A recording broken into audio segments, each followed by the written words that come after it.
તો આ તરફ થાનગઢ પાલિકાની ચૂંટણી જાહેર થતા બંને રાજકીય પક્ષોએ જીતના દાવા સાથે કોંગ્રેસે વિકાસના કામો અંગે આક્ષેપો કર્યા હતા। તો પાલિકાના સત્તાધીશોએ વિકાસના કામો અને શહેરીજનોને વધુ સુવિધા મળી રહે તેવી કામગીરી કરવાનો દાવો કર્યો હતો।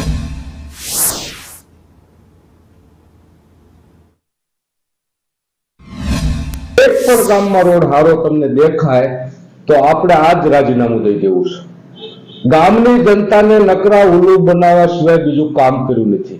એક પણ ગટર ભૂગર્ભ ગટર છે એમાં મેં બધા ઢાંકણા ગણ્યા, એમાં 795 તો ઢાંકણા નથી। ઢાંકણા વગરની ઓપન રાખીશ। અને એક પણ સ્ટ્રીટ લાઇટ ગામની અંદર તમે જાઓ 1000 સ્ટ્રીટ લાઇટો છે, 1000 માંથી 700 બનશે 300 ચાલુ, અને ચાલુ છે તે 24 કલાક ચાલુ છે। થાનગઢની અંદર ભારતીય જનતા પાર્ટીની બોડી દ્વારા અનેક મોટા કાર્યો થયા છે। સ્વાભાવિક છે કે પહેલા ફાટકના કારણે શહેરીજનોને ખૂબ તકલીફ પડતી હતી, તો 45 કરોડથી વધારે રકમના ખર્ચે ઓવરબ્રિજનું કામ પણ પૂર્ણ થઈ ગયું છે।